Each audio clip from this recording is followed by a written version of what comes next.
الحمد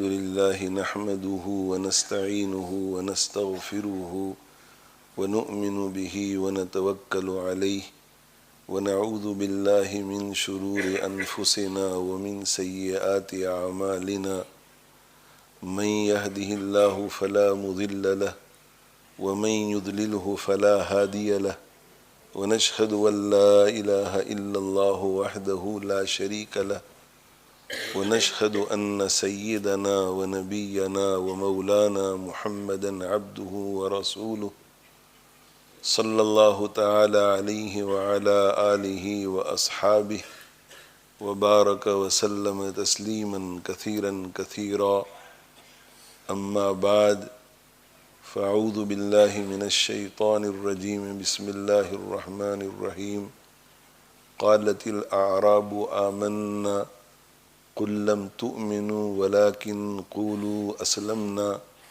ولما يدخل الإيمان في قلوبكم صدق الله مولانا العظيم وصدق رسوله النبي الأمي الكريم ونحن على ذلك لمن الشاهدين والشاكرين والحمد لله رب العالمين رب اشرح لي صدري ويسر لي أمري واحلل عقدة من لساني يفقه قولي سبحانك لا علم لنا إلا ما علمتنا إنك أنت العليم الحكيم اللهم انفعنا بما علمتنا وعلمنا ما ينفعنا إن الله وملائكته يصلون على النبي يا أيها الذين آمنوا صلوا عليه وسلموا تسليما اللهم صل وسلم وبارك على سيدنا ومولانا محمد وعلى آله وأصحابه وأتباعه وأزواجه وذرياته. اللہ تعالی شانہ نے ہم سب پر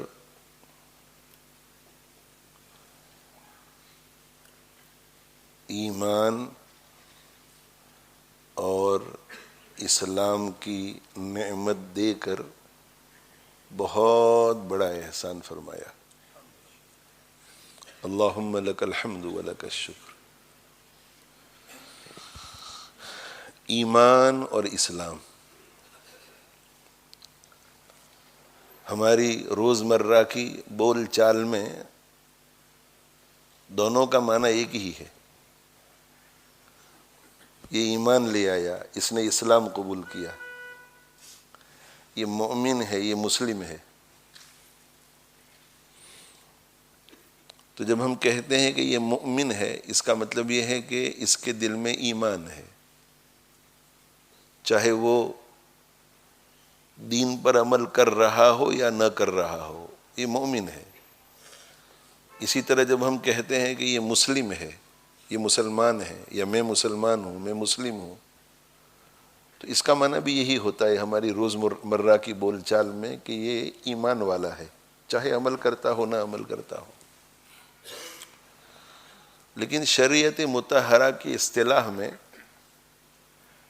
ایمان کا معنی الگ ہے اور اسلام کا معنی الگ ہے، دونوں کی حقیقتیں الگ الگ ہیں. جن عقیدوں کی تصدیق کرنی چاہیے، جن عقیدوں کو جان کر ماننا چاہیے، مان لینا چاہیے، اس کو کہتے ہیں ایمان.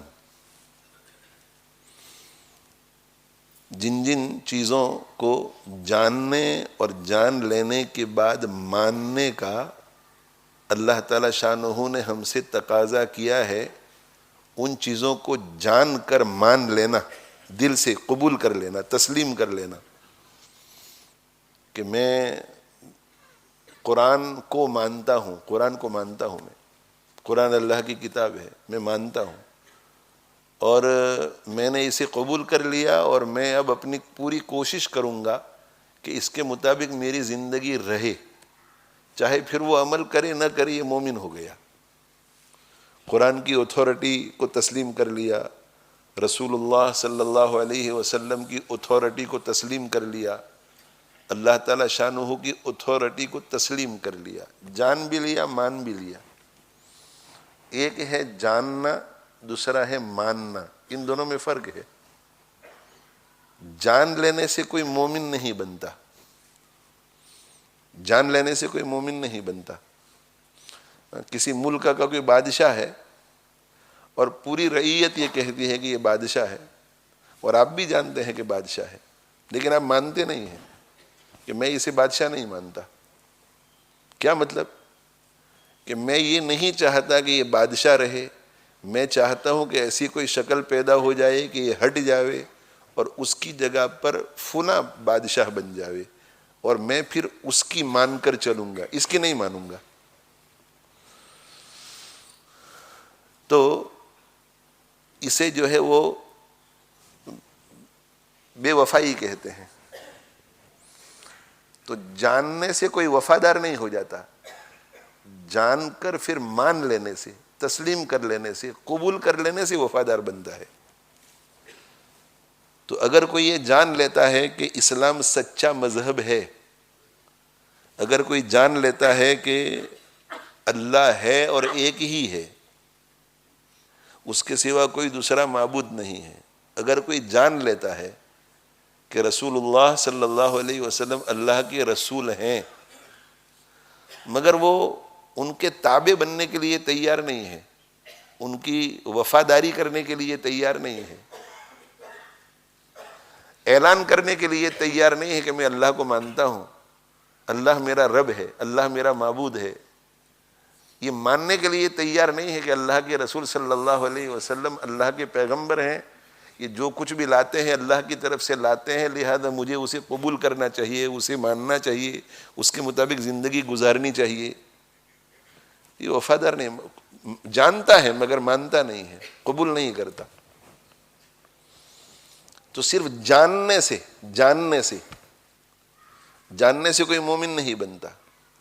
ابو طالب اللہ کے نبی صلی اللہ علیہ وسلم کے پیارے چچا، جنہوں نے اللہ کے نبی صلی اللہ علیہ وسلم سے بہت زیادہ محبت کی، وہ جانتے سب کچھ تھے، وہ جانتے تھے کہ میرا بھتیجا سچا ہے، وہ جانتے تھے کہ میرا بھتیجا جس دین کو لے کر آیا ہے اور اس دین کی جن تعلیمات کو بیان کر رہا ہے وہ عین فطرت کے مطابق ہے اور وہ سب سچی تعلیمات ہیں۔ وہ جانتے تھے کہ اللہ ایک ہی ہے، جیسا کہ میرا بھتیجا کہہ رہا ہے، لیکن مانا نہیں، انہوں نے ماننے کے لیے تیار نہیں۔ جیسے ایک بیٹا ہے، بیٹا اس کو باپ سمجھاتا ہے کہ بیٹا دیکھو، اگر تم ایجوکیشن میں محنت کرو گے، پڑھائی میں محنت کرو گے تو تم اونچے گریڈ سے پاس ہوں گے، پھر تمہارا یونیورسٹی میں داخلہ ہوگا، پھر تم یہ ڈگری کر سکو گے، اور اس ڈگری کو تم نے حاصل کر لیا تو پھر تمہاری اتنی تنخواہ ہوگی، پھر تم ایسا گھر خرید سکو گے، ایسی گاڑی خرید سکو گے، لوگوں میں تمہاری عزت ہوگی۔ تو یہ نوجوان لڑکا ہے، سیانہ ہے، سمجھدار ہے، تو جانتا سب کچھ ہے کہ میرے ابا سچ کہہ رہے ہیں، مگر جاننا الگ چیز ہے، ماننا الگ چیز، مگر وہ پڑھتا نہیں ہے، محنت نہیں کرتا، آوارہ لڑکوں کے ساتھ گھومتا رہتا ہے، محنت نہیں کرتا۔ تو اسے کوئی بھی ابا کا وفادار بیٹا نہیں کہیں گے، بلکہ ابا کا بے وفا بیٹا۔ تو مومن کا معنی یہ ہے کہ وفادار، اور کافر اور منکر کا معنی ہے بے وفا، نہ ماننے والا۔ یہ ماننے والا، جانتے دونوں ہیں، ہاں کچھ منکر کچھ کافر ایسے ہوتے ہیں کہ جانتے بھی نہیں، جب جانتے نہیں تو مانیں گے کیسے؟ لیکن بہت سارے ایسے ہوتے ہیں کہ جانتے ہیں لیکن مانتے نہیں، جیسے ابو طالب، وَلَقَدْ عَلِمْتُ بِأَنَّ دِينَ مُحَمَّدٍ من خیر ادیان البریت دینا، یہ اشعار ہیں ان کے، بڑے شاعر بھی تھے ابو طالب۔ وَلَقَدْ عَلِمْتُ بِأَنَّ دِينَ مُحَمَّدٍ من خیر ادیان البریت دینا لولا الملامۃ او حدار مسبۃ لوجدتنی سمحا بذاک مبینا۔ تحقیق کہ مجھے معلوم ہے، میں جانتا ہوں، کیا جانتا ہوں؟ بِأَنَّ دِينَ مُحَمَّدٍ، میرے بھتیجے محمد صلی اللہ علیہ وسلم کا دین من خیر ادیان البریت دینا، اس روئے زمین پر جتنے دین ہیں ان سب دینوں میں جو بہترین دین ہے ان میں سے بہترین دین ہے۔ جانتا ہوں، پہلے شعر میں یہ کہا کہ میں جانتا ہوں، لیکن دوسرے شعر میں کہا کہ مانتا نہیں ہوں۔ لولا الملامت او حذار مسبت، اگر مجھے میری قوم کی طرف سے ملامت کا اندیشہ نہ ہوتا، وہ مجھے لمنٹ کریں گے، مجھے برا بھلا کہیں گے، او حذار مسبت، اگر وہ مجھے برا بھلا کہیں گے، مجھے عار دلائیں گے، مجھے شرم دلائیں گے کہ باپ دادا کے مذہب کو چھوڑ دیا سردار ہو کر، تمہیں شرم نہیں آئی، یہ سب اندیشے مجھے نہ ہوتے تو میں مانتا، لوجدتنی سمحا بذاک مبینا، جانتا ہوں مانتا نہیں، جانتا ہوں مانتا نہیں۔ اور ان کا یہ جملہ ہے کہ اخترت النار علی العار، اللہ ہماری حفاظت فرمائے۔ میرے بھائیو، یہ جو ایمان میرے اور آپ کے دل میں رچا بسا ہے، الحمدللہ کہو بھائی سب الحمدللہ کہو، رچا بسا ہے۔ رمضان المبارک میں بھی میں نے کہا تھا کہ ہر فرض نماز کے بعد یا ہر نماز کے بعد معاف کیجیے، ہر نماز کے بعد جب نماز سے فارغ ہو جائیں تو کم سے کم 20 مرتبہ ایمان اور اسلام کی دولت ملنے پر اللہ کی حمد و ثنا کرو، شکر کرو اللہ کا، اور 20 مرتبہ کہو اللہم لک الحمد و لک الشکر، یعنی اس استحضار کے ساتھ کہ میں اللہ کا شکر کر رہا ہوں، اللہ کی حمد کر رہا ہوں اس نعمت پر جو اللہ نے مجھے دی ہے، اس نعمت ایمان پر۔ 20 مرتبہ اللہم لک الحمد و لک الشکر، اللہم لک الحمد و لک الشکر، تو دن میں 100 مرتبہ اللہ کا شکر ہوگا اس نعمت پر۔ اور لئن شکرتم لازیدنکم، اگر ہم شکر کریں گے اس ایمان پر تو اللہ تعالیٰ ایمان کے پاور کو بڑھائیں گے، ایمان کی قوت کو بڑھائیں گے۔ ایمان کی قوت بڑھتی ہے، ایمان کا پاور بڑھتا ہے، ایمان کی قوت اور ایمان کا پاور بڑھتا ہے تو اعمال بڑھتے ہیں، اعمال بڑھتے ہیں تو ایمان کی قوت اور ایمان کا پاور اور بڑھتا ہے، ایمان کی قوت اور پاور بڑھتا ہے تو پھر اعمال بڑھتے ہیں۔ ایک ایسی سائیکل ہے، ایک ایسی روٹین ہے جو چلتی ہی رہتی ہے۔ ایمان کا پاور بڑھا تو اعمال بڑھے، اعمال بڑھے تو ایمان کا پاور بڑھا، ایمان کا پاور بڑھا تو اعمال بڑھے، اعمال بڑھا تو ایمان کا پاور بڑھا۔ لئن شکرتم لازیدنکم، شکر کرو گے تم تو میں اس نعمت میں اضافہ کروں گا، اس کے پاور کو بڑھاؤں گا میں۔ تو ابو طالب نے جانا مگر مانا نہیں، اور یہ کہا اخترت النار علی العار، اخترت النار علی العار۔ اور حضرت حسن رضی اللہ تعالیٰ عنہ جب انہوں نے صلح کی حضرت معاویہ رضی اللہ تعالیٰ عنہ کے ساتھ، اللہ کے نبی صلی اللہ علیہ وآلہ وسلم نے جب حضرت حسن رضی اللہ عنہ بہت چھوٹے تھے تو کیا ارشاد فرمایا تھا، ابنی ھذا سید، میرا یہ بیٹا سید ہے، سردار ہے میرا یہ بیٹا، اور فرمایا کہ اللہ تعالی شانہ اس کے ذریعے مسلمانوں کی 2 بڑی جماعتوں کے درمیان صلح کرا دیں گے، مؤمنوں کی 2 بڑی جماعتوں کے درمیان صلح کرا دیں گے۔ اس حدیث پر ذرا غور کیجئے، یہ میرا موضوع نہیں ہے مگر ضمناً یہ بات آ گئی ہے تو میں عرض کر دوں کہ اللہ تعالی شانہ میرے اس سردار اور سید بیٹے کے درمیان ایک زمانہ آئے گا مؤمنین کی 2 بڑی جماعتوں کے درمیان صلح کرا دیں گے۔ ایک جماعت تو حضرت علی رضی اللہ عنہ والی تھی، حضرت علی رضی اللہ عنہ کی وفات کے بعد جس کے ذمہ دار یہ خود ہو گئے، جس کے خلیفہ یہ خود ہو گئے، حضرت حسن رضی اللہ عنہ۔ اور دوسری جماعت مقابلے میں حضرت معاویہ رضی اللہ تعالیٰ عنہ کی تھی۔ ادھر حضرت حسن رضی اللہ عنہ کی جماعت پوری اور ادھر حضرت معاویہ رضی اللہ عنہ کی جماعت، برسر پیکار ایک دوسرے کے مخالف لڑائی چل رہی ہے، مگر یہ جماعت بھی مخلص تھی، یہ جماعت بھی مخلص، یہ بھی لڑ رہی تھی اللہ کی خاطر، یہ بھی لڑ رہی تھی اللہ کی خاطر۔ اس کی تفصیل میں جانے کا وقت نہیں ہے، میں صرف اتنا عرض کرنا چاہتا ہوں، اس لیے کہ ہمارے زمانے میں سوشل میڈیا پر ہر قسم کی چیزیں آتی ہیں اور لوگ متاثر ہو جاتے ہیں، تحقیق نہیں کرتے۔ اپنے ان علماء سے استفادہ کرو جن کو آپ پہچانتے ہیں، جن کو آپ جانتے ہیں، جن کی ثقافت آپ کے سامنے ہے، جن کے اخلاق کردار سے آپ سالہ سال سے واقف ہیں، اور ان کے جو عقیدے ہیں وہ اپنے عقیدے بناؤ، عقیدے ان سے سیکھو، نظریات ان سے سیکھو۔ حضرت معاویہ رضی اللہ تعالیٰ عنہ کے بارے میں اول پھول بکنے والے بہت لوگ ہیں، تو میں آپ سے یہ پوچھ رہا ہوں کہ اگر کسی کے مومن ہونے کی، کسی کے ایمان ہونے کی گواہی خود نبوت والی زبان دے دے تو اس میں پھر کوئی شبہ کرنے کی گنجائش ہے؟ حضرت صلی اللہ علیہ وسلم نے یہ نہیں فرمایا کہ یہ میرا بیٹا سید ہے، سردار ہے، اور اللہ تعالیٰ اس کے ذریعے دو بڑی جماعتوں نہیں، دو بڑی مؤمنین کی جماعت کے درمیان، یعنی حضرت صلی اللہ علیہ وسلم یہ کہہ کر گئے ہیں کہ جس طرح حسن اور حسن کے پیچھے چلنے والے مومنین ہوں گے، اسی طرح معاویہ اور معاویہ کے پیچھے چلنے والے بھی مومنین ہوں گے۔ تو اب صلح کا موقع آیا، اور اللہ تعالیٰ شانہ کے پیغمبر صلی اللہ علیہ وسلم کی زبان مبارک سے نکلی ہوئی بات تو سچی ثابت ہونے والی تھی۔ جو آپ فرما کر گئے سب کچھ سچ سچ ہوا اب تک، آگے کی جو باتیں فرما کر گئے ہیں وہ بھی سچ سچ ہوگی انشاءاللہ۔ بس زبان سے کوئی بات نکل جاتی تھی پھر وہ غلط نہیں ہوتی تھی۔ نبی ہونے کی سب سے بڑی علامت یہی ہے کہ وہ جو پیشن گوئی کرتا ہے وہ پیشن گوئی پوری ہو کر رہتی ہے۔ تو حضرت معاویہ رضی اللہ تعالیٰ عنہ نے خود صلح کی پیشکش کی۔ حضرت معاویہ رضی اللہ تعالیٰ عنہ نے خود ایک وفد بھیجا کہ جا کر حضرت حسن رضی اللہ تعالیٰ عنہ سے صلح کی بات کرو۔ حضرت حسن رضی اللہ تعالیٰ عنہ کا حوصلہ کتنا بڑا ہوگا کہ وہ خلافت چھوڑنے کے لیے تیار ہو گئے تاکہ مسلمانوں میں اتحاد ہو جائے، اتفاق پیدا ہو جائے۔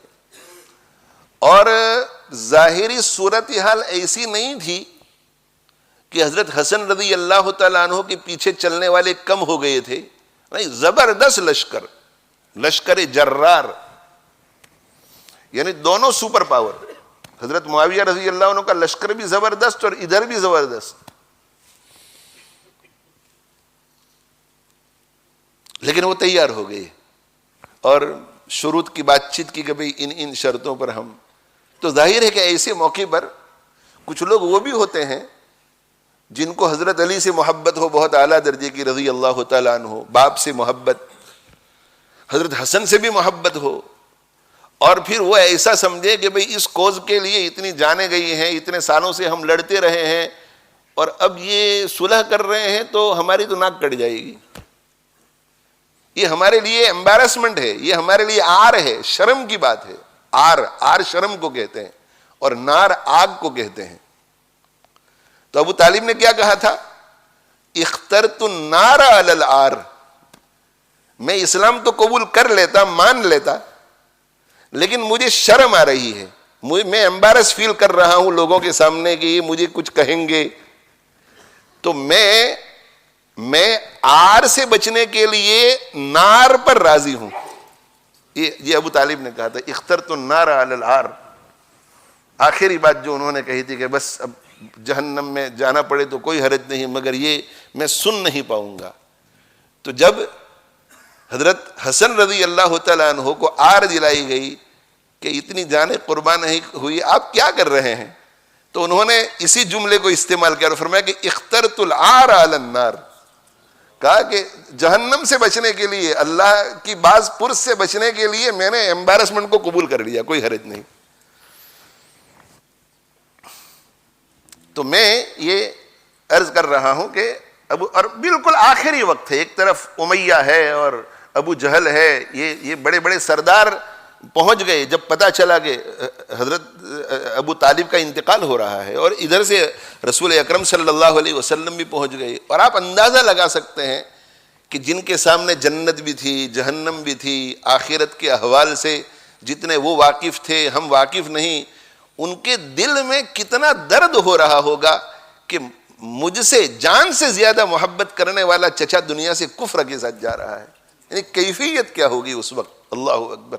یعنی دوسرا اگر کوئی ہوتا تو ٹوٹ جاتا، اس تصور سے کہ میرا چچا جہنم میں جل رہا ہوگا.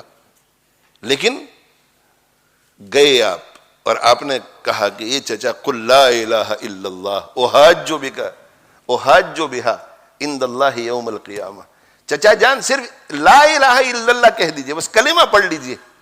بس آپ کلمہ پڑھ لیں گے تو کلمہ پڑھنے کا مطلب یہ ہے کہ آپ نے جان بھی لیا اور مان بھی لیا. بس جاننا اور ماننا, بس ایمان کے ساتھ آپ دنیا سے جائیے. میں اللہ کے کورٹ میں آپ کے حق میں جھگڑا کروں گا, میں جھگڑا کروں گا اور آپ کو جنت میں لے جاؤں گا. آپ بس اتنا کہہ دیجئے. اور وہ جو ہے کہہ رہے تھے کہ اترغب عن ملت عبد المطلب, آپ عبد المطلب کی ملت سے مرتے مرتے اعراض کر رہے ہیں, چھوڑ رہے ہیں عبد المطلب کی کریڈ کو, عبد المطلب کے مذہب کو. یعنی باپ کا نام لیا, ابو طالب کے والد کا نام عبد المطلب, شرم دلانے کے لیے کہ تم کو شرم نہیں آتی, حیا نہیں آتی, کیا کر رہے ہیں تم. تو ابو طالب جو ہیں ادھر سے ایمان کی دعوت ہو رہی ہے اور ادھر سے کفر کی طرف بلایا جا رہا ہے. روح نکلنے سے پہلے جو آخری الفاظ ان کی زبان پر تھے وہ یہ تھے کہ علی ملت عبد المطلب, عبد المطلب کی ملت پہ مر رہا ہوں.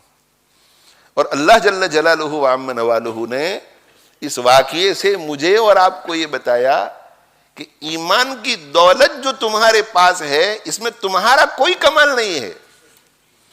اگر کوئی اپنے کمال سے ایمان کی دولت کو حاصل کر سکتا تو ابو طالب سب سے پہلے قبول کر لیتا ایمان کو.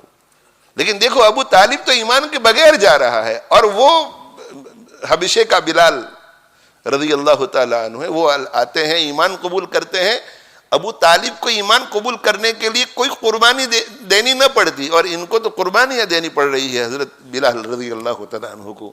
ان کو گرم گرم ریت پہ لٹایا جا رہا ہے, ان کو کنکر پر گھسیٹا جا رہا ہے, ان کے سینے کے اوپر پتھر رکھا جاتا ہے اور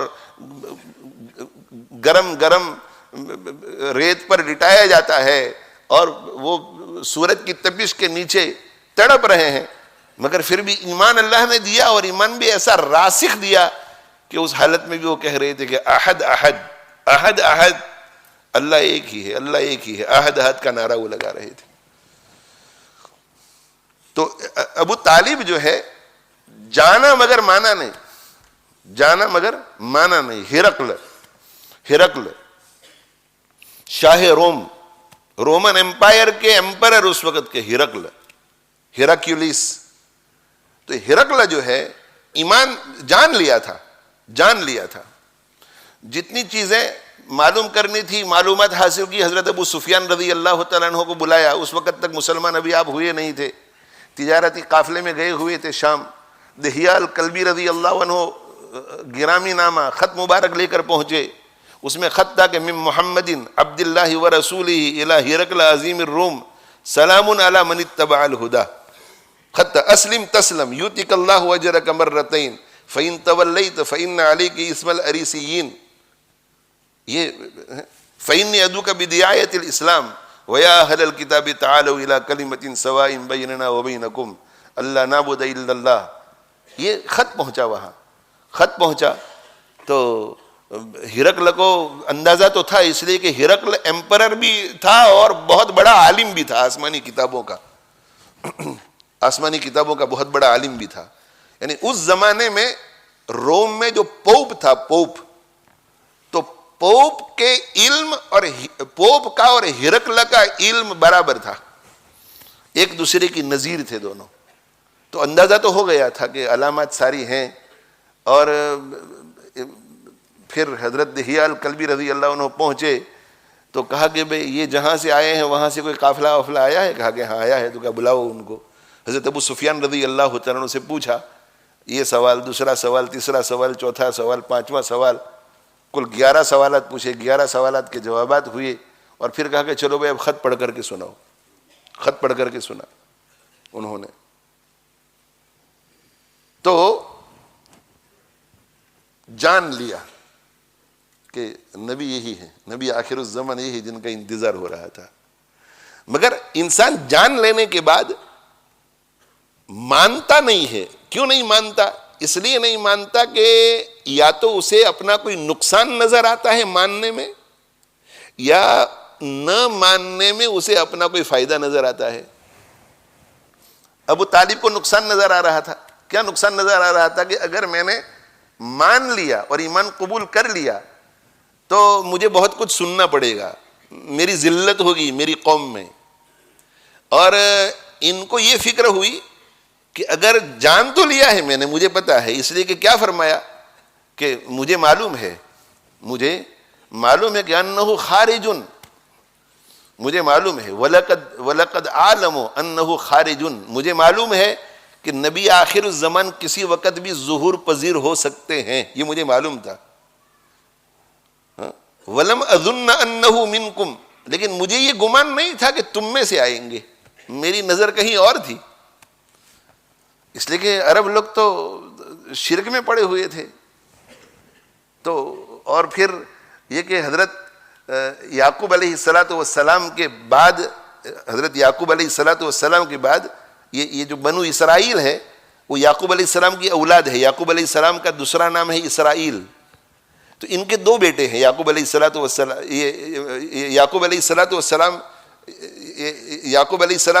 جو ہے, یہ اسحاق علیہ السلام کی اولاد ہے, یعقوب علیہ السلام. اور اسحاق علیہ السلام یہ ابراہیم علیہ السلام کی اولاد ہے. تو ابراہیم علیہ السلام کے دو بیٹے تھے, اسحاق اور اسماعیل. تو جتنے پیغمبر آئے وہ اسحاق علیہ السلام کی اولاد میں آتے رہے. اسحاق علیہ السلام, یعقوب علیہ السلام, یوسف علیہ السلام, اور آگے جتنے بھی پیغمبر, موسیٰ علیہ السلام, یہ سب بنو اسرائیل میں آتے رہے. تو اتنا پیغمبروں کا سلسلہ لمبا رہا اسحاق علیہ السلام کی اولاد میں, بنو اسرائیل میں, کہ بنو اسرائیل یعنی یہود بھی اور سب یہی سمجھ رہے تھے کہ نبی آخر الزمان بھی اسحاق علیہ السلام کی اولاد میں آئیں گے. لیکن وہ آئے اسماعیل علیہ السلام کی اولاد میں. تو کہا کہ مجھے معلوم تھا کہ تشریف لانے والے ہیں نبی آخر الزمان, لیکن مجھے یہ خیال نہیں تھا کہ وہ تم میں سے ہوں گے.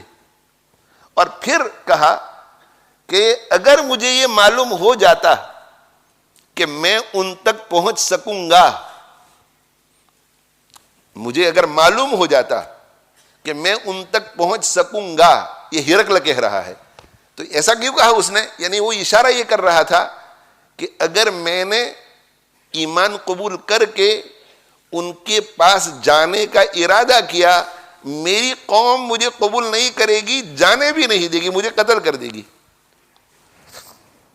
تو اگر مجھے معلوم ہوتا کہ میں ان تک پہنچ سکتا, لَتَجَشَّمْتُ لِقَاءَهُ, تو میں ان سے ملاقات کے لیے سفر کی ہر تکلیف کو برداشت کرتا, اور میں جاتا ان کے پاس تو صرف زیارت کے لیے نہ جاتا, خادم بن کر جاتا. وَلَوْ كُنْتُ عِنْدَهُ, اور اگر میں ان کے پاس پہنچ جاتا, یہ دربار میں کہہ رہا ہے, اور اگر میں ان کے پاس پہنچ جاتا, دہیال کلبی رضی اللہ عنہ سے خطاب کر کے کہہ رہے ہیں, ابو سفیان وغیرہ کو کہہ رہے ہیں کہ اگر میں ان تک پہنچ جاتا تو لغسلت عن قدمیہ, تو میں خدمت کرتا, ان کے قدموں کو دھوتا, ان کے پیروں کو میں دھوتا, ان کی خدمت کرتا.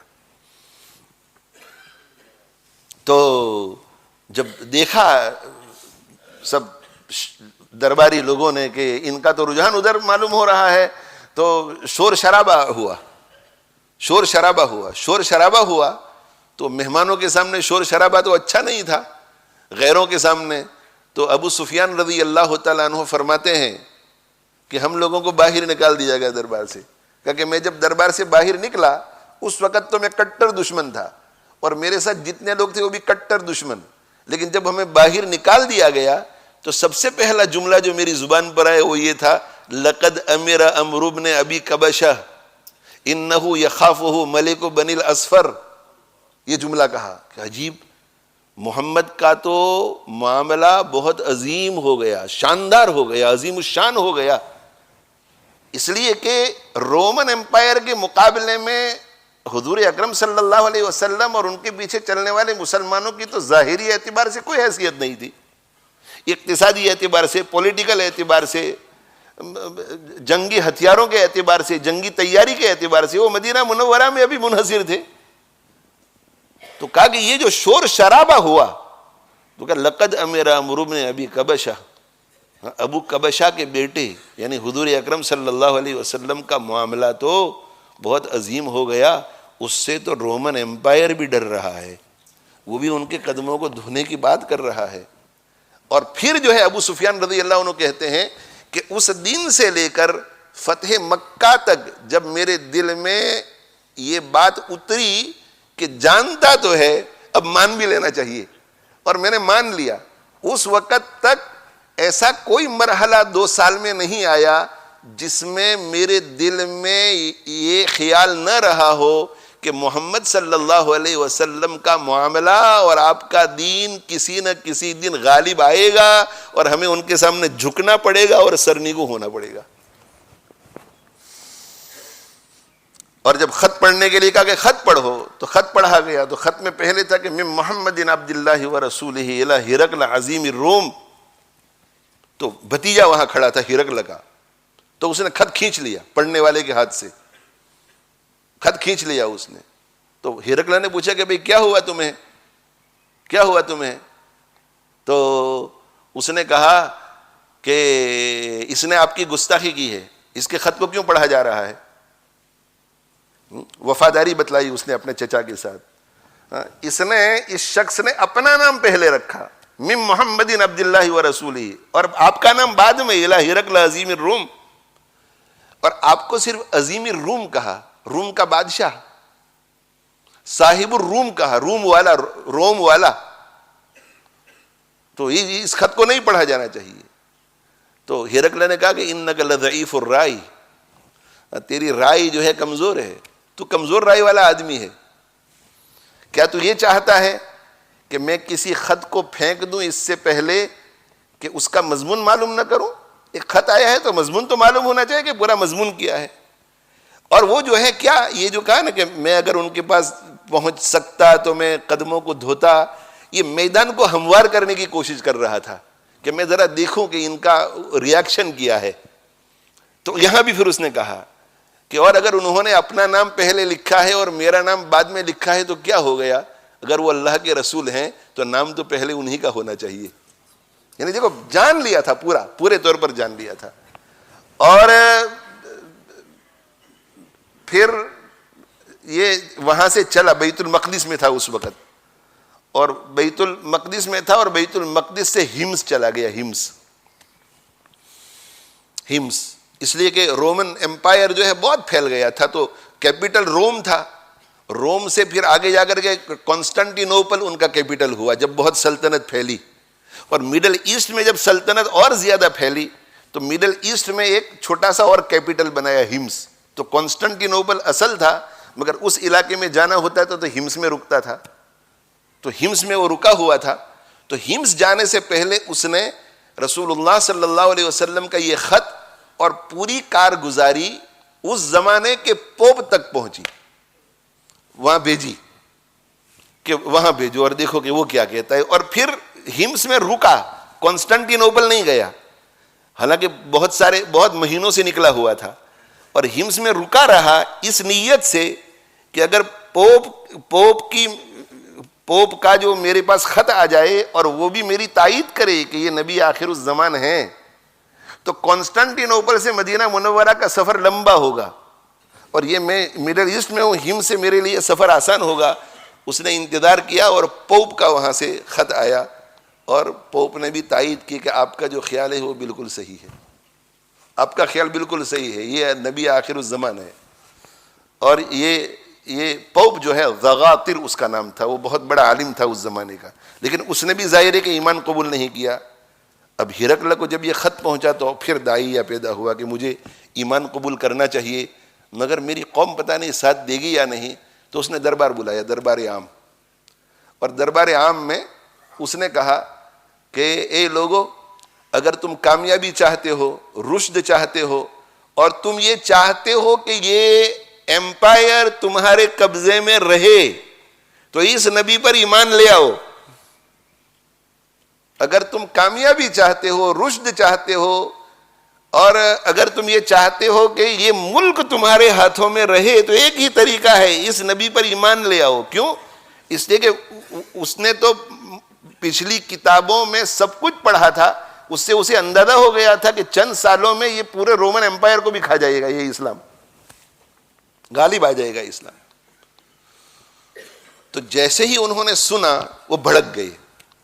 ہرقل نے پہلے سے کہا تھا کہ دروازے بند رکھنا, اس لیے کہ اگر انہوں نے میری موافقت کر کے اسلام کو قبول کرنے کا فیصلہ کر لیا تو بہت اچھا, کوئی پرابلم نہیں. لیکن اگر انہوں نے میری مخالفت کی تو یہ دربار سے, محل سے باہر نہ جا سکیں, اس لیے کہ باہر اگر یہ نکل گئے تو قوم میں انتشار پیدا کر سکتے ہیں اور میرے خلاف بغاوت ہو سکتی ہے کہ ہرقل تو مسلمان ہو گیا ہے اور میری جان اور حکومت دونوں خطرے میں پڑ جائے گی.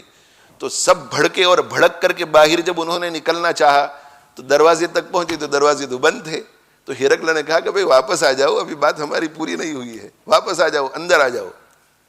تو اخترت العار علی النار وہاں کہا تھا کہ بھئی اخترت النار علی العار, جہنم ٹھیک ہے مگر یہ شرم ایمبارسمنٹ نہیں چاہیے. تو اس نے کہا کہ جہنم ٹھیک ہے مگر ملک میرے ہاتھ سے نہیں جانا چاہیے, ملک نہیں ہاتھ سے جانا چاہیے. تو ہرقل نے سب کو بٹھایا اور دوبارہ بٹھا کر کہا کہ بھئی بات ابھی ہماری آدھے راستے پر پہنچی ہے, پوری بات سنو. میں نے ابھی تمہارے ساتھ جو گفتگو کی وہ یہ دیکھنے کے لیے کی تھی کہ تم نصرانی مذہب پر کتنے پختہ ہو. میں نے جو اسلام کی بات کی نا وہ تمہیں دیکھنے کے لیے کی. مجھے یہ خیال آ رہا تھا کہ وہ جو کچھ ہوا تھا وہاں بیت المقدس میں جب دہیہ الکلبی آئے تھے, ابو سفیان رضی اللہ عنہ سے میں نے سب بات چیت کی تھی, تو کہیں تم اس سے متاثر تو نہیں ہو گئے اور دل میں کچھ اسلام کے بارے میں تو نہیں سوچ رہے ہیں. تو میں دیکھنا چاہتا تھا کہ تم نصرانی مذہب پر کتنے پختہ ہو, اس لیے میں نے اسلام کا ذرا چرچا کیا. لیکن میں نے دیکھ لیا کہ ماشاءاللہ تم لوگ بڑے مضبوط ہو نصرانی مذہب پر, اور مجھے اطمینان ہو گیا. تو انہوں نے کہا کہ پھر ہم بھی آپ کے ساتھ مطمئن ہیں, اور ایمان قبول نہیں کر سکا. اور پھر جب غزوہ تبوک کے موقع پر نبی اکرم صلی اللہ علیہ وسلم لشکر لے کر کے تبوک پہنچے ہزاروں کی تعداد میں, اور اس وقت ادھر سے رومی آئے. اس وقت یہ قیصر جو ہے وہ زندہ تھا اس وقت تک, ہرقل. تو اللہ کے نبی صلی اللہ علیہ وسلم نے دہیہ الکلبی رضی اللہ عنہ کو پھر بھیجا, اس لیے کہ پوری کارگزاری تو سامنے تھی. پھر بھیجا کہ جا کر کے اسے پھر ایک مرتبہ دعوت دو. تو جب دعوت دی تو ہرقل نے کہا کہ میں تو قبول کرنے کے لیے تیار ہوں, لیکن یہ میرے ساتھی جو ہیں, تم ایسا کرو کہ خط لے کر کے روم جاؤ دوبارہ. یہ روم گئے, مگر تاریخ کی کتابوں میں یہ نہیں ملتا کہ اس وقت پوپ وہ پہلے والا دغاتر تھا یا دوسرا تھا, پہلا پوپ تھا یا دوسرا پوپ تھا. تو پوپ کے پاس حضرت دہیہ الکلبی رضی اللہ عنہ خود سفر کر کے گئے. تو یورپ میں سب سے پہلے آنے والے صحابی حضرت دہیہ الکلبی رضی اللہ عنہ ہیں. یہ پہنچے اور پوپ سے ملاقات کی, اور خط پیش کیا, اور پوپ نے اسلام قبول کیا پوپ نے. تو اسلامی تاریخ کے اعتبار سے ایک پوپ ایسا گزرا ہے جس نے اسلام قبول کیا تھا, اور اسلام قبول کرنے کے بعد دہیہ الکلبی رضی اللہ عنہ کو تو روانہ کر دیا, اور اس نے پھر غسل کیا, اور غسل کر کے نیا لباس پہنا صاف ستھرا, اور مجمع کو اکٹھا کیا, اور مجمع کو اکٹھا کر کے اس نے ان کو اسلام کی دعوت دی اور خود اپنے اسلام کا اعلان کیا. مگر مجمع نے اس کے ساتھ اتفاق نہیں کیا اور اسے شہید کر ڈالا. اب دہیہ الکلبی رضی اللہ عنہ کو یہ خبر پہنچی, ابھی واپس ہو رہے تھے تو نیوز پہنچا کہ پوپ کو قتل کر دیا گیا ہے. یہ آئے واپس, اور واپس آ کر کے پوری کارگزاری سنائی ہرقل کو, اس لیے کہ سفیر تھے تو امیونٹی تو تھی ان کو, سیکیورٹی تو تھی. ہرقل کو جب پوری انہوں نے خبر پہنچائی تو ہرقل نے پھر وہی بات کہی کہ تم نے دیکھ لیا دغاتر کا کیا حال ہوا یا پوپ کا کیا حال ہوا, میں اسلام قبول کروں گا تو میرا بھی یہی حال ہوگا. تو دیکھو, جاننا اور بات ہے اور ماننا اور بات ہے. جو جانتا ہے اور جاننے کے بعد مان لیتا ہے کہ کچھ بھی ہو جائے, یہ میرے عقیدے ہیں, میں مومن ہوں, میں مسلمان ہوں, اور میں نے اللہ کو جان بھی لیا ہے, اللہ کے دین کو جان بھی لیا ہے, اللہ کے پیغمبر کو جان بھی لیا ہے, لیکن مانتا نہیں. جاننے والے تو بہت تھے.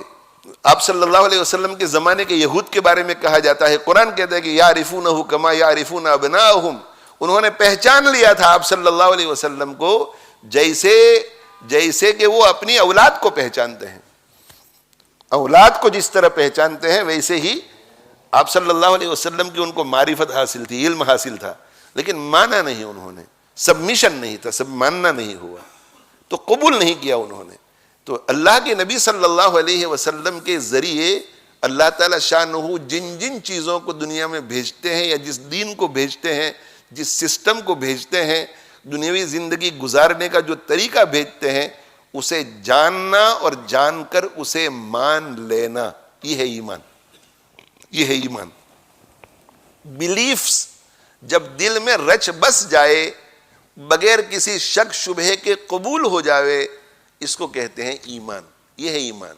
اور اب جب ایمان آ گیا تو اب جو ہے اوامر اور نواہی متوجہ ہوتے ہیں، ڈوز اینڈ ڈونٹس متوجہ ہوتے ہیں، کہ اب چونکہ آپ نے جان لیا، مان لیا تو آپ اس اتھارٹی کو ماننے والے افراد میں شامل ہو گئے، تو اب آپ کو یہ کرنا ہے، یہ کرنا ہے، یہ کرنا ہے، یہ نہیں کرنا ہے، یہ نہیں کرنا ہے، یہ نہیں کرنا ہے، یہ فرض ہے، یہ فرض ہے، یہ فرض ہے، یہ واجب ہے، یہ واجب ہے، یہ واجب ہے، یہ کرنا پڑے گا، نہیں کرو گے تو گناہ ہوگا، سزا ہوگی اس کی، یہ نہیں کرنا ہے، یہ نہیں کرنا ہے، یہ نہیں کرنا ہے، اگر نہیں کرو گے تو سزا ہوگی، پکڑ ہوگی. جب ہم کسی ملک میں ویزا لے کر جاتے ہیں جی، تو ویزا لے کر جاتے ہیں تو اس ملک کے قانون کو جانتے بھی ہیں اور مانتے بھی ہیں کہ بھئی ہم عمل کریں گے جی، اور پھر ایسے لوگوں کو سزا بھی دی جاتی ہے. تو یہ ہے اسلام کہ ڈوز اینڈ ڈونٹس، کرنے کے جو کام ہے اور بچنے کے جو کام ہے، یہ ہے اسلام. تو ایمان عقائد کا نام ہے اور ایمان اعمال کا نام ہے. اسلام اعمال کا نام ہے، اسلام اعمال کا نام ہے. اگر کسی شخص کی زندگی میں اسلام ہے مگر ایمان نہیں ہے، اسلام تو ہے، وہ کسی وجہ سے، کسی فائدے کو حاصل کرنے کے لیے، کسی نقصان سے بچنے کے لیے، کسی خوف کی وجہ سے اوپر سے چل رہا ہے، ہو سکتا ہے کہ جانتا ہو لیکن مانتا نہیں، وہ دل میں یہی سوچتا ہے کہ نہیں میں نصرانی ہوں، نہیں میں یہودی ہوں، مگر یہ مسلمانوں کے اندر رہ کر کے اپنے الٹیریئر موٹیوز کے لیے اوپر سے مسلمان بن رہا ہوں، اور پورے اسلام پر عمل کرتا ہے، روزے بھی رکھتا ہے، زکوٰۃ بھی دیتا ہے، حج بھی کرتا ہے، عمرے کے لیے بھی جاتا ہے، نمازیں بھی پڑھتا ہے.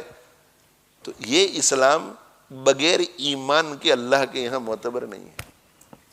اسلام بغیر ایمان کے معتبر نہیں، اعمال صالحہ بغیر ایمان کے معتبر نہیں.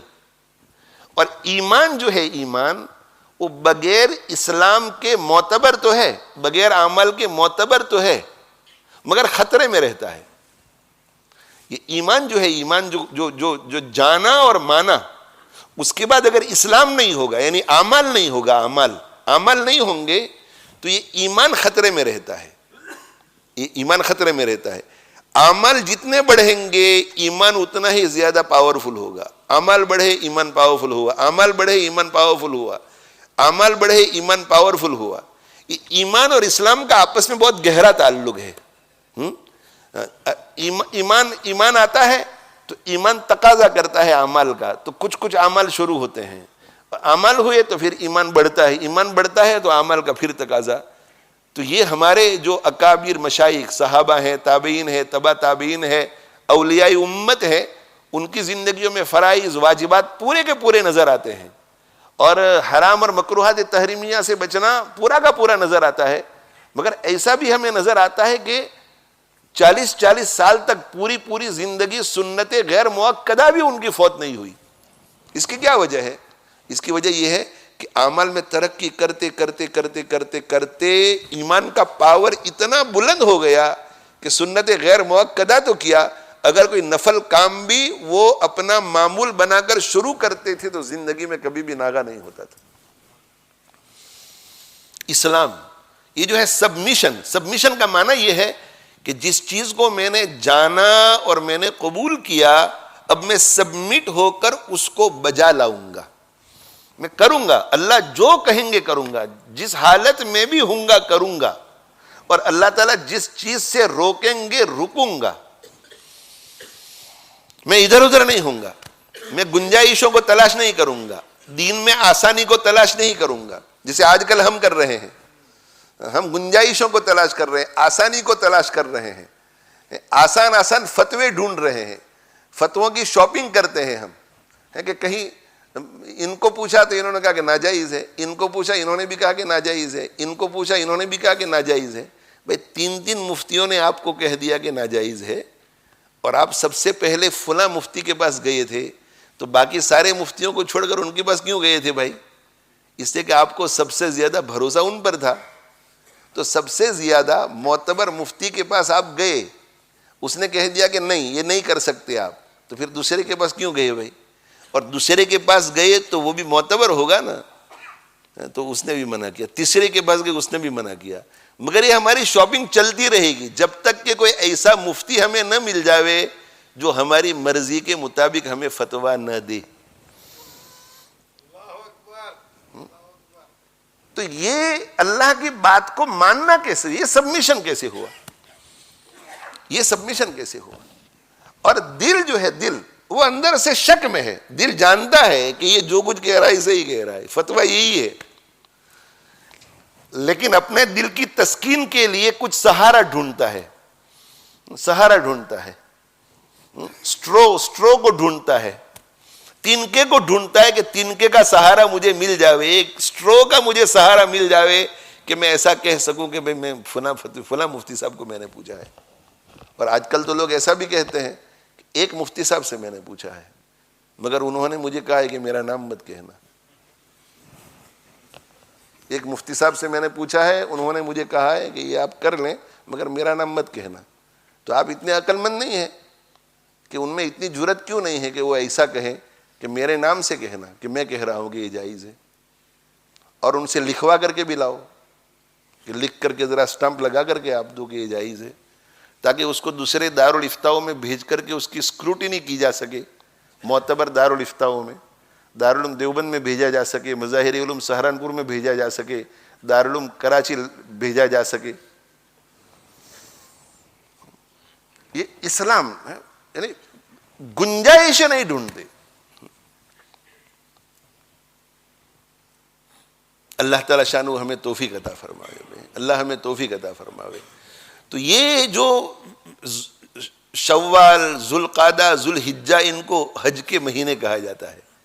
یہ حج کے جو مہینے ہیں نا، ان حج کے مہینوں میں قدرتی طور پر ابراہیم علیہ السلام بہت یاد آتے ہیں، حاجر علیہ السلام بہت یاد آتی ہیں، اسماعیل علیہ السلام یاد آتے ہیں، ان کی قربانیاں یاد آتی ہیں۔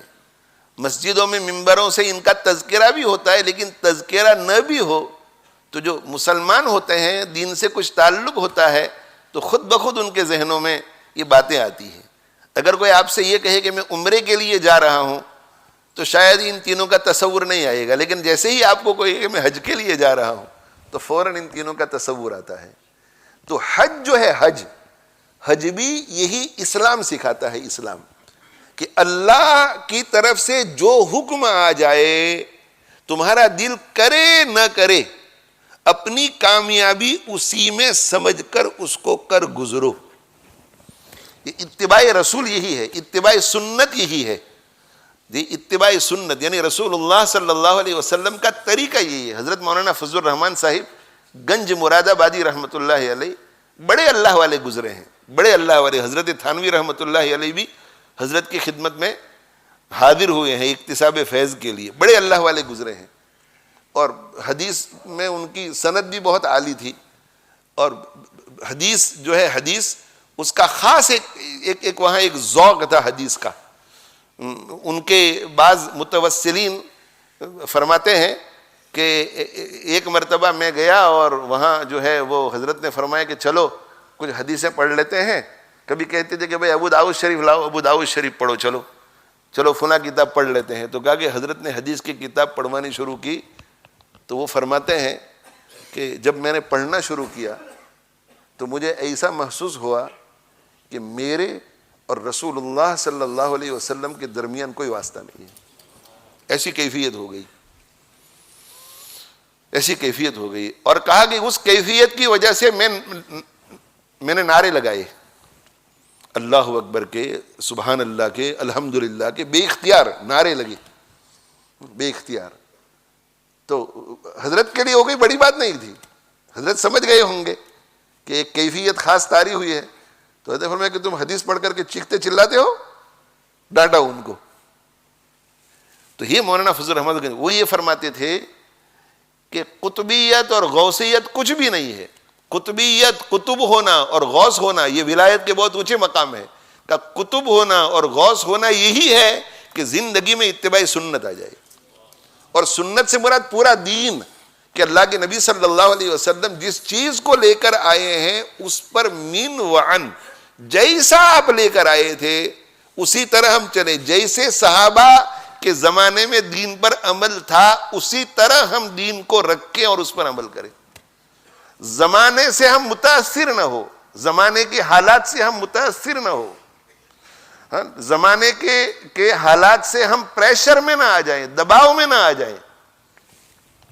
ایسا تو نہیں ہو سکتا نا کہ 1400 سال تک دین ایک ہی ڈگر پر چل رہا تھا اور اب دین بدلنے لگا، اب نئے نئے فتوے آنے لگے، اب نئے نئے طریقے کھلنے لگے. تو 1400 سال تک جو دین تھا وہ صحیح شکل ہے دین کی، یا اس وقت ہم جس کو لوگوں کے سامنے پیش کر رہے ہیں وہ صحیح شکل ہے دین کی؟ سبمیشن ہو پورا. حضرت حر ابن قیس فرماتے ہیں کہ میرے چچا آئے مدینہ منورہ اور انہوں نے مجھ سے کہا کہ میری ملاقات کراؤ امیر سے، یعنی امیر المومنین حضرت عمر رضی اللہ تعالیٰ عنہ سے. حر ابن قیس فرماتے ہیں کہ میں ان لوگوں میں سے تھا جن کو حضرت عمر رضی اللہ عنہ کا قرب حاصل تھا، تو میں نے کہا کہ میں ملاقات کراؤں گا. کہا کہ میں نے حضرت عمر رضی اللہ عنہ سے بات کی کہ میرے چچا آئے ہوئے ہیں اور ملاقات آپ سے کرنا چاہتے ہیں تو ملاقات آپ کی کرا دوں. کہا کہ میں ملاقات کرانا چاہتا ہوں. تو ایک وقت دیا، اس وقت وہ پہنچ گئے. تو چچا جو ہے، بھتیجے بھی بیٹھے ہیں، چچا بھی ہیں، حضرت امیر المومنین بھی ہیں. انہوں نے اول فل بکنا شروع کیا حضرت عمر رضی اللہ عنہ کے سامنے. اب کوئی الٹی سیدھی بات کرے گا آپ کے سامنے، جس کا نہ سر ہو نہ پیر ہو، تو غصہ تو آئے گا. اور پھر امیر المومنین تھے، تو امیر المومنین جب ہیں تو ان کو غصے میں تو کسی کے ساتھ کچھ کرنا جائز نہیں ہے، مگر ایک سلیقے سے اس کی تربیت کرنا بھی تو ضروری ہے. اور تربیت میں کبھی سختی بھی کی جاتی ہے. تو کہا کہ میں نے دیکھا کہ حضرت عمر رضی اللہ عنہ کے چہرے کا رنگ بدل گیا ہے، وہ بھتیجے کہتے ہیں، اور مجھے اندازہ ہوا کہ اب چچا کی خیر نہیں ہے. تو میں نے کہا کہ یا امیر المؤمنین، اے امیر المؤمنین، اللہ تعالیٰ شانہ ارشاد فرماتے ہیں خذ العفو وامر بالعرف واعرض عن الجاہلین. ایک شخص غصے میں ہو، ایک چھوٹا سا آدمی آ کر کے اول فول بکے، اس کی گستاخی کرے، بدتمیزی کرے، اور آپ پھر اس شخص کو سمجھائیں، اور وہ بڑے ہوں اور اس کو سمجھائیں کہ اللہ تعالیٰ شانہ ارشاد فرماتے ہیں کہ معافی کو لیجیے، یعنی اگر کوئی بدتمیزی وغیرہ کرے تو اس کو معاف کر دیا کیجیے. خذ العفو، معافی کو لیجیے، وامر بالعرف، اور بھلائی کا حکم کیجیے، بھلائی کی تلقین کیجیے، واعرض عن الجاہلین، اور جو جہالت کا کام کرتے ہیں ان کو اگنور کیجیے، ان سے اعراض کیجیے. اور پھر فرمایا کہ میرے چچا ہے نا، ان ھذا من الجاہلین، یہ میرے چچا بھی تھوڑے جہالت کا کام کرنے والوں میں سے ہے. بس اتنا بولے، یعنی اشارہ کر دیا کہ آپ قرآن کی اس آیت پہ عمل کیجیے. سوچئے تھوڑی دیر کے لیے کہ میرے اور آپ کے ساتھ اگر ایسا معاملہ ہو اور ہم غصے میں آ جائیں اور وہ حد سے تجاوز کر جاوے سامنے والا آدمی، اور ہم حق پر ہوں، اور ہمیں کوئی ایسی نصیحت کرے، کوئی حدیث سنائے، کوئی قرآن کی آیت سنائے، تو ہمارا کیا معاملہ ہوتا؟ اسے بھی ڈانٹتے کہ تو مجھے نصیحتیں کر رہا ہے، اپنے چچا کو سمجھا. کتنے کا غصہ ختم ہو گیا، غصہ ختم ہو گیا اور بالکل نارملٹی پر آ گئے. اور بھتیجے کہتے ہیں کہ وجہ اس کی یہ ہے، آگے فرماتے ہیں کہ کان عمر وقافا عند کتاب اللہ، اللہ کی کتاب کا کوئی بھی حکم آ جاتا تھا تو حضرت عمر رضی اللہ عنہ وہاں بہت زیادہ رک جانے والے تھے، یعنی ٹھہر جاتے تھے. ٹھہر جانے کا کیا مطلب؟ کہ قرآن نے مجھے یہ کرنے کے لیے کہا، اب میں اس کے خلاف نہیں کر سکتا. ایسا اسلام ہمیں چاہیے، ایسا اسلام چاہیے. یہ اسلام اگر ہماری زندگی میں آ جائے، وہ زمانے میں معزز تھے مسلمان ہو کر، صحابہ کرام رضوان اللہ تعالی علیہ مجمعین میں یہ اسلام تھا، اس اسلام کی وجہ سے وہ زمانے میں معزز تھے، اس لیے کہ کتاب اللہ کو انہوں نے پکڑ کے رکھا تھا، اور کتاب اللہ کی تشریح احادیث شریفہ کو پکڑ کے رکھا تھا۔ اور ہمارا حال کیا ہے؟ ہم نے احادیث شریفہ قرآن کی تشریح کو بھی چھوڑ دیا اور ہم نے کتاب اللہ کو بھی چھوڑ دیا، اب ہم صحیح مسلمان نہیں رہے، صحیح مسلمان نہیں رہے۔ تو وہ زمانے میں معزز تھے مسلمان ہو کر، ہم خار ہوئے، وہ عزت والے بنے مسلمان ہو کر، یعنی کتاب اللہ اور سنت رسول پر پورا پورا عمل کر کے، اور ہم خار ہوئے، ہم ذلیل ہو گئے، کیوں؟ تارک قرآن ہو کر ہم نے قرآن کو چھوڑ دیا، قرآن کو چھوڑا ہم نے، قرآن کے ساتھ اور احادیث شریفہ کے ساتھ اور دینی تعلیم کے ساتھ اور نبوی تعلیمات کے ساتھ ہمارا جیسا معاملہ ہونا چاہیے ویسا نہیں، اور گرتے گرتے گرتے ہماری حالت یہ ہو گئی کہ نفل کے قریب تو کوئی جاتا ہی نہیں ہے، یہ تو نفل ہے، یہ نفل ہے، یہ ضروری نہیں ہے، یہ ضروری نہیں ہے، یہ ضروری نہیں ہے، یہ سنت ہے تو کون سی سنت ہے؟ عام سنت، مستحب کے درجے والی، تو کوئی حرج نہیں، مستحب ہے، چھوڑ دیں تو کوئی حرج نہیں، چھوڑ دیں تو کوئی حرج نہیں۔ نوافل نکل گئے ہماری زندگیوں سے، اور نوافل نکل جانے کی بے برکتی یہ ہوئی کہ مستحبات نکل گئی۔ جی حضرت ڈاکٹر عبداللہ عارفی رحمۃ اللہ علیہ فرماتے ہیں کہ بھئی مستحب کس کو کہتے ہیں؟ مستحب پسندیدہ، مستحب کا ترجمہ کیا ہے؟ پسندیدہ، انگلش میں ڈیزائربل۔ تو حضرت پوچھتے تھے کہ جو چیز پسندیدہ ہے، جو چیز ڈیزائربل ہے، وہ کرنے کی ہوتی ہے یا چھوڑنے کی ہوتی ہے؟ دسترخوان پر جو چیز ڈیزائربل ہوتی ہے وہ کھانے کی ہوتی ہے یا چھوڑنے کی ہوتی ہے؟ تو جو عمل پسندیدہ ہے، ڈیزائربل ہے، وہ کرنے کا ہوتا ہے یا چھوڑنے کا ہوتا ہے؟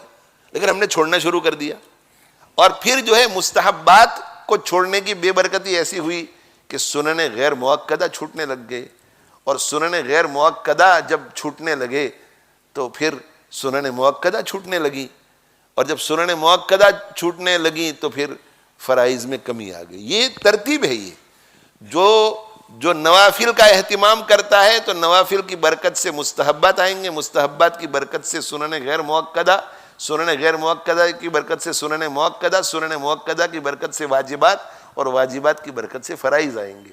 اور اگر نفل چھوٹنے لگی تو آگے پھر نوکن ایفیکٹ ہوگا، اور دھیرے دھیرے فرض تک جا کر کے معاملہ رکے گا۔ اور وہ لوگ جو ہیں وہ یہ نہیں دیکھتے تھے کہ یہ سنت ہے، یہ مستحب ہے، یہ فرض ہے، یہ میرے نبی کا طریقہ ہے، یہ میرے نبی کا طریقہ ہے، اور دنیاوی کام بھی وہ نبی کے طریقے کے مطابق کرنے کی کوشش کرتے تھے۔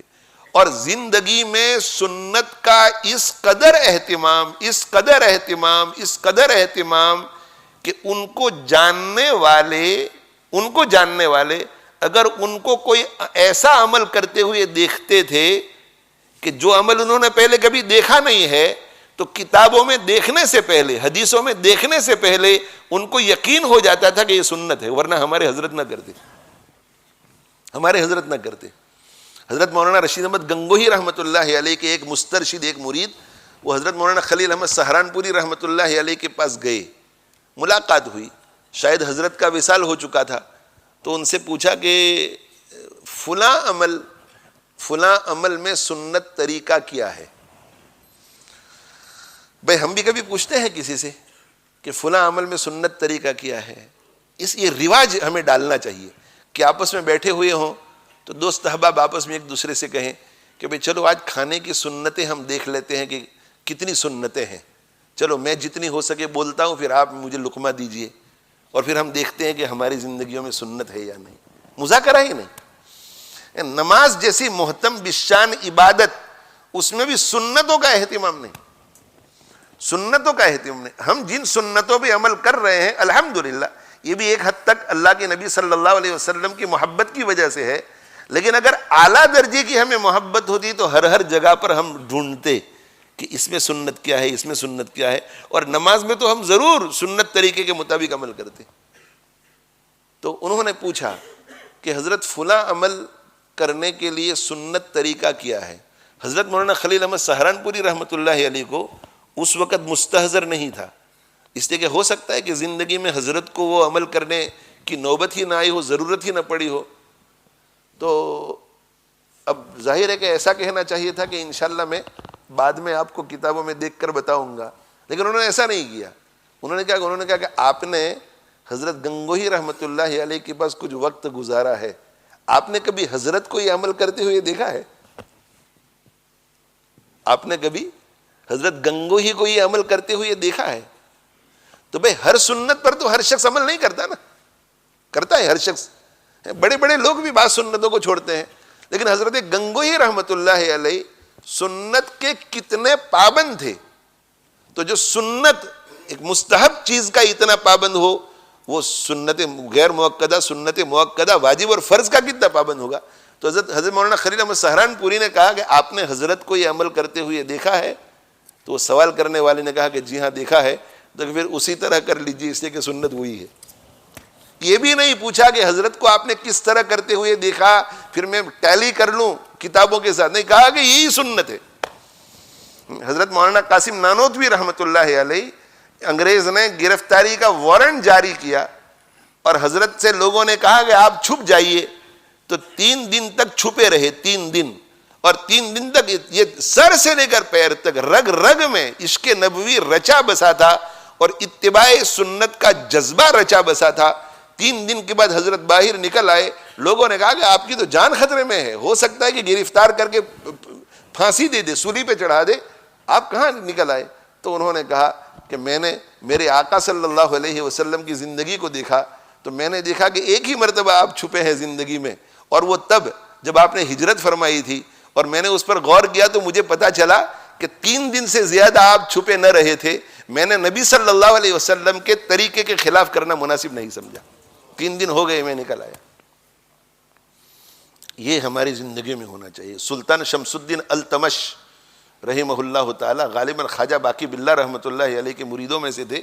جب خواجہ باقی باللہ رحمۃ اللہ علیہ کا انتقال ہوا تو انہوں نے وصیت کی کہ میں جب مر جاؤں تو میری نماز جنازہ وہ شخص پڑھائے جس کے اندر یہ 3 چیزیں ہوں. 3 چیزیں ہوں. نمبر 1، بالغ ہونے کے بعد اس نے کبھی بد نظری نہ کی ہو. بالغ ہونے کے بعد بد نظری نہ کی ہو. نمبر 2، بالغ ہونے کے بعد اس کی کبھی تکبیر اولا فوت نہ ہوئی ہو. اور بالغ ہونے کے بعد اس کی کبھی عصر کی 4 رکعت سنت غیر موقدہ فوت نہ ہوئی ہو. حضرت کا انتقال ہو گیا، اب تجہیز، تکفین، جنازہ تیار. اب اعلان ہوا کہ بھئی حضرت یہ وصیت فرما کر گئے ہیں، تو ایسا اگر کوئی شخص ہے تو آگے آئے اور حضرت کی نماز جنازہ پڑھائے. اس وقت کا بادشاہ سلطان شمس الدین التمش، یعنی بادشاہوں میں اتباع سنت کا کتنا جذبہ تھا. تو سلطان شمس الدین التمش جو ہے وہ بھی کھڑے ہیں، سب بڑے بڑے علماء صوفیہ، مگر کوئی آگے نہیں بڑھ رہا ہے. ہو سکتا ہے کہ ایسے اور لوگ بھی ہوں اور انہوں نے اپنی اس نیکی کو چھپانا چاہا ہو. بہت جب اعلان پر اعلان ہوئے اور تو سلطان شمس الدین التمش آگے بڑھے، اور آگے بڑھ کر کے انہوں نے وہاں جو اعلان کرنے والے بڑے بڑے علماء تھے ان سے کہا کہ میں تو چاہتا تھا کہ میں اس نیکی کو لے کر کے آخرت میں جاؤں اور کسی کو اس کا پتہ نہ چلے، لیکن جب میں نے دیکھا کہ حضرت کی نماز جنازہ رکی ہوئی ہے، کوئی آگے بڑھ نہیں رہا ہے، تو مجھے مجبوراً بڑھنا پڑا. حضرت کو کشف ہوا ہوگا، حضرت نے میرا راز فاش کرنے کا فیصلہ کیا، حضرت زیادہ بہتر جانتے ہیں. کہا کہ الحمدللہ ثم الحمدللہ، بالغ ہونے کے بعد کبھی بد نظری نہیں ہوئی، بالغ ہونے کے بعد کبھی تکبیر اولا فوت نہیں ہوئی، اور بالغ ہونے کے بعد سے آج تک الحمدللہ سنت غیر موقدہ کبھی فوت نہیں ہوئی. یہ کیا ہے؟ یہ ہے اسلام.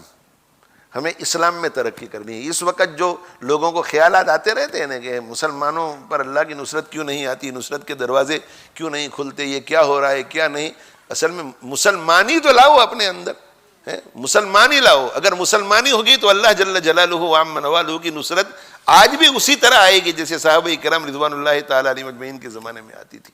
اللہ تعالی شانہ مجھے آپ کو عمل کی توفیق عطا فرماوے. حضرت ابراہیم علیہ السلام ابھی جوان ہے اور باپ کے سہارے کی ضرورت ہے. سوشل سیکیورٹی وغیرہ نہیں ہوتی تھی، اتنی جلدی نوکری نہیں مل جاتی تھی، باپ کے سہارے کی ضرورت ہے. مگر دین کی خاطر باپ کو چھوڑنے کی نوبت آئی تو باپ کو چھوڑ دیا. اور بڑھاپے میں جب اپنے جوان بیٹے کے سہارے کے محتاج تھے اس وقت اللہ نے کہا کہ اسماعیل کے گلے پہ چھری چلا دو، تو گلے پہ چھری چلا دی. یہ ہے اسلام.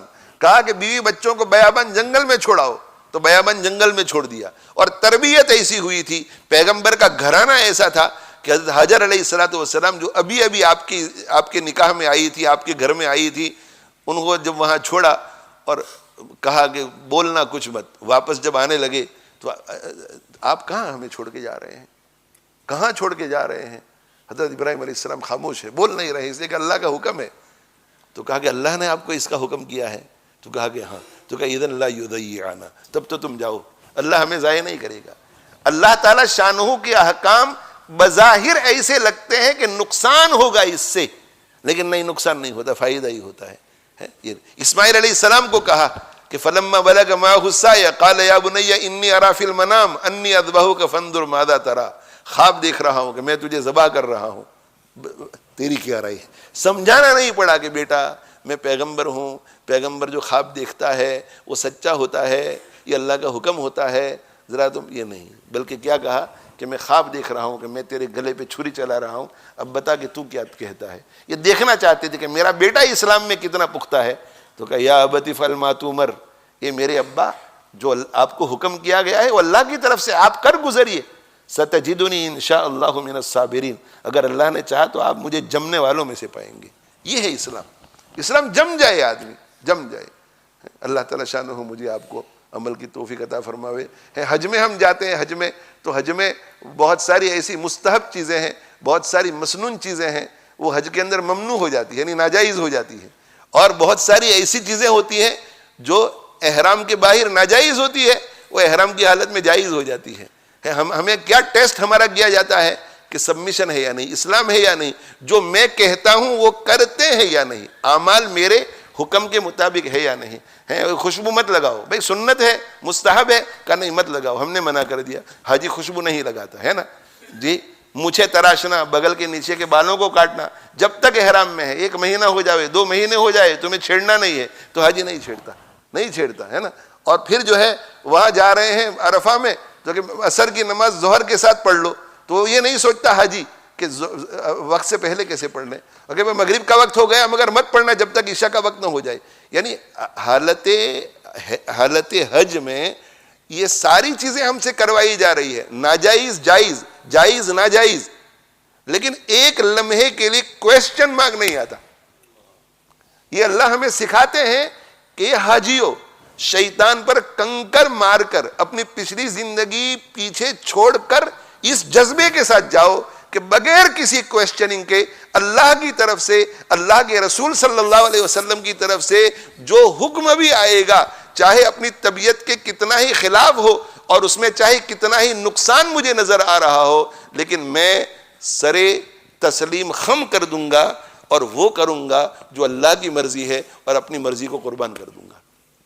اللہ تعالیٰ شانہ مجھے آپ کو عمل کی توفیق عطا فرمائے. بھائی قربانی بھی کرو، جو واجب قربانی ہے وہ تو کرنی ہی ہے، واجب قربانی بھی کرو، اور غریب ملکوں میں غریبوں کا خیال کرتے ہوئے وہاں بھی قربانیاں کراؤ. کم سے کم ہر شخص کو 1 قربانی یہاں تو اپنے گھر میں کرنی چاہیے. مہنگی ہو تو کیا ہے، یہاں گھر میں کرنی چاہیے تاکہ اپنی قربانی کا گوشت آپ کھا سکو. گھر میں بچوں کو بھی پتہ چلے کہ یہ دین کی کوئی چیز ہے، کوئی چیز ہو رہی ہے ہمارے گھروں کے اندر. تو قربانیوں کا اہتمام کرو. عشر ذوالحجہ، یہ ذوالحجہ کے 10 دن جو ہے، دن رات کا گناہوں سے بچنے کا خوب اہتمام کرو. ذکر و اذکار خوب کرو، اس میں عبادت بھی خوب کرو. لیفلیٹ یہاں سے لے جاؤ اور اس کے مطابق عمل کرو. اور عید کے دن بھی جو ہے اللہ کی نافرمانی سے بچو، اور پوری زندگی اللہ کی نافرمانی سے بچ کر کے ہمیں گزارنی ہے. ایمان اللہ نے ہمیں دیا ہے. اب میں ختم کر رہا ہوں. ایمان اللہ نے ہمیں دیا ہے. ایمان کو اگر آپ سٹرونگ بنانا چاہتے ہیں، پاورفل بنانا چاہتے ہیں، طاقتور بنانا چاہتے ہیں، ایمان کے پاور کو بڑھانا چاہتے ہیں، تو اسلام کو بڑھاؤ. جتنے اعمال بڑھتے چلے جائیں گے، اعمال کی کوانٹٹی اور کوالٹی جتنی بڑھے گی، ایمان کا پاور آپ کا اتنا ہی بڑھے گا. اور جتنا ایمان کا پاور بڑھے گا، اعمال کی کوانٹٹی اور کوالٹی آپ کی اتنی ہی بڑھتی چلی جائے گی. آپ نے دیکھا کہ ایک بیج آپ بوتے ہیں تو اس کے روٹس چھوٹے چھوٹے نکلتے ہیں. تو یہ روٹس جو ہے نا، یہ ایمان ہے. اور پھر وہ درخت کا پودا باہر نکلتا ہے، وہ بیج سے پودا باہر نکلتا ہے، یہ اسلام ہے. یہ اوپر والا حصہ جتنا بڑا ہوتا چلا جائے گا، نیچے والی جڑیں اتنی ہی مضبوط ہوتی چلی جائیں گی. چھوٹا سا پودا ہوتا ہے، اسے آپ اکھیڑنا چاہو تو یوں اکھیڑ کر کے اس کے آپ دیکھو روٹس کو دیکھو، مگر جب وہ تناور درخت ہو جائے، اس درخت کو اکھیڑنا ہو تو 50 آدمی مل کر کے بھی درخت کو اکھیڑ نہیں سکیں گے. تو اس لیے یہ اعمال جو ہے، یہ درخت باہر کا جتنا پھیلتا چلا جائے گا، اندر کی جڑیں اتنی ہی مضبوط ہوتی جائے گی. مثل کلمۃ طیبۃ کشجرۃ طیبۃ اصلها ثابت وفرعها فی السماء. اگر آپ کا اسلام اعمال بڑھتے بڑھتے بڑھتے اگر آسمان کی چوٹی تک پہنچ جائیں گے تو پھر اندر کی جو جڑ ہے وہ ایسی مضبوط ہوگی، ایسی مضبوط ہوگی کہ بڑے بڑے امتحان آئیں گے، بڑے بڑے حالات آئیں گے، حتیٰ کہ موت کے وقت شیطان بھی ایڑی چوٹی کا زور اپنے لشکر کے ساتھ لگائے گا، مگر ایمان کے اس درخت کو وہ ہلانے پر بھی قادر نہیں ہوگا. اور جانے والا بندہ جو ہے وہ سنے گا یا ایتھا النفس المطمئنہ ارجعی الی ربک راضیۃ مرضیہ فادخلی فی عبادی وادخلی جنتی، اور زبان پر کہے گا کہ اشہد ان لا الہ الا اللہ واشہد ان محمدًا عبدہ ورسولہ. کلمہ شہادت پڑھتا ہوا وہ جائے گا. اللہ تعالی شانہ مجھے آپ کو عمل کی توفیق عطا فرماوے، اور اللہ تعالی ہمیں سچے پکے مومن بھی بنائے اور اعلیٰ درجے کے مسلم بھی بنائے. وآخر دعوانا ان الحمدللہ رب العالمین وصلی اللہ علی نبینا محمد وعلی آلہ واصحابہ اجمعین. اللہم لک الحمد کما انت اہلہ وصلی وسلم علی سیدنا محمد کما انت اہلہ وفعل بنا ما انت اہلہ فانک اہل التقوی واہل المغفرہ. ربنا اغفر لنا وتب علینا انک انت التواب الرحیم. ربنا اغفر لنا وتب علينا انك انت التواب الرحيم. ربنا اغفر لنا وتب علينا انك انت التواب الرحيم. اللهم اغفر لنا ما قدمنا وما اخرنا وما اسررنا وما اعلنا وما انت عالم به منا. انت المقدم وانت المؤخر لا اله الا انت. اللهم اغفر لنا ذنوبنا دقها وجلها واولها واخرها وعلانيتها وسرها يا رب كل شيء بقدرتك على كل شيء. اغفر لنا كل شيء حتى لا تسألنا عن شيء. اللهم اغسل عنا خطايانا بماء الثلج والبرد. اللهم نقنا من الخطايا كما ينقى الثوب الأبيض من الدنس. اللهم بعيد بيننا وبين خطايانا كما بعدت بين المشرق والمغرب. اللهم ارحمنا بترك المعاصي أبدا ما أبقيتنا. اللهم اقسم لنا من خشيتك ما تحول به بيننا وبين معاصيك، ومن طاعتك ما تبلغنا به جنتك، ومن اليقين ما تهون به علينا مصائب الدنيا. ومتعنا اللهم بأسماعنا وأبصارنا وقواتنا أبدا ما أحييتنا، واجعله الوارث منا، واجعل ثارنا على من ظلمنا، ولا تجعل مصيبتنا في ديننا، ولا تجعل الدنيا أكبر همنا ولا مبلغ علمنا ولا إلى النار مسيرنا، واجعل الجنة هي دارنا. اللهم اجعل الجنة هي دارنا. اللهم اجعل الجنة هي دارنا. اللهم اهدنا بفضلك فيمن هديت، وعافنا فيمن عافيت، وتولنا فيمن توليت، وبارك لنا فيما أعطيت، وقنا واصرف عنا شر ما قضيت، فإنك تقضي ولا يقضى عليك، إنه لا يذل من واليت ولا يعز من عاديت، تباركت ربنا وتعاليت. نستغفرك اللهم ونتوب إليك. وصلى الله على النبي الأمي. اللهم اغفر للمؤمنين والمؤمنات والمسلمين والمسلمات، وألف بين قلوبهم، وأصلح ذات بينهم، وانصرهم على عدوك وعدوهم. اللهم اجمع كلمة المسلمين على الحق ووحد صفوفهم. اللهم أنقذ إخواننا المسلمين المظلومين في كل مكان. اللهم أنقذ إخواننا المسلمين المظلومين في فلسطين. اللهم انصرهم ولا تنصر عليهم. اللهم امكر لهم ولا تمكر عليهم. اللهم زدهم ولا تنقصهم. اللهم زدهم ولا تنقصهم. اللهم زدهم ولا تنقصهم، ولا تسلط عليهم من لا يرحمهم ولا يخافك فيهم. اللهم احفظ الحرمين الشريفين. اللهم احفظ الحرمين الشريفين والمسجد الأقصى المبارك، واجعلها اللهم آمنة مطمئنة وسائر بلاد المسلمين. اللهم ارزقنا، اللهم إنا نسألك حبك وحب من يحبك والعمل الذي يبلغنا حبك. اللهم ارزقنا حبك وحب من ينفعنا حبه عندك. اللهم آنس وحشتنا في قبورنا اللهم ارحمنا بالقرآن العظيم واجعله لنا إماما ونورا وهدى ورحمة اللهم ذكرنا منه ما نسينا وعلمنا منه ما جهلنا وارزقنا تلاوته آناء الليل وآناء النهار واجعله لنا حجة يا رب العالمين اللهم إنا نسألك علما نافعا اللهم إنا نعوذ بك من علم لا ينفع اللهم اشف مرضانا وارحم موتانا اللهم اشف مرضانا وارحم موتانا اللهم اشف مرضانا وارحم موتانا اللهم إنا نسألك حسن الختام والعفو عما سلف وكان اللهم إنا نسألك فعل الخيرات وترك المنكرات وحب المساكين وأن تغفر لنا وترحمنا اللهم إنا نعوذ بك من زوال نعمتك وتحول عافيتك وفجاءة نقمتك وجميع سخطك اللهم إنا نعوذ بك من جهد البلاء ودرك الشقاء وسوء القضاء وشماتة الأعداء اللهم إنا نجعلك في نحورهم ونعوذ بك اللهم من شرورهم اللهم اصرف عنا كيدهم وشرهم ومكرهم بما شئت وكيف شئت اللهم اكفناهم بما شئت وكيف شئت اللهم آت نفوسنا تقواها وزكها أنت خير من زكاها أنت وليها ومولاها اللهم أصلح لنا شأننا كله اللهم إنا نسألك الرضا بالقضاء وبرد العيش بعد الموت ولذة النظر إلى وجهك والشوق إلى لقائك اللهم إنا نعوذ بك من ضراء مضرة وفتنة مضلة اللهم إنا نسألك إيمانا لا يرتد ونعيما لا ينفد ومرافقة نبينا محمد صلى الله عليه وسلم في أعلى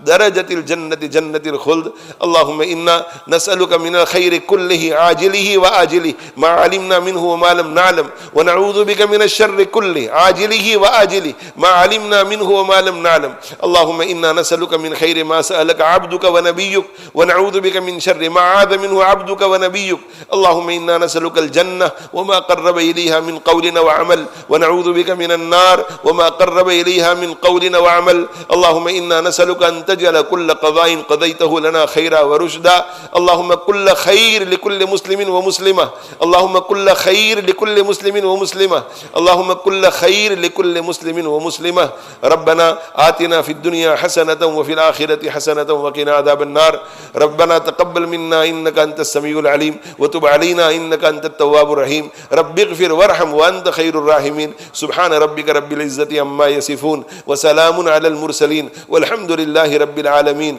وآخر دعوانا أن الحمد لله رب العالمين وصلى الله تعالى على خير خلقه سيدنا ومولانا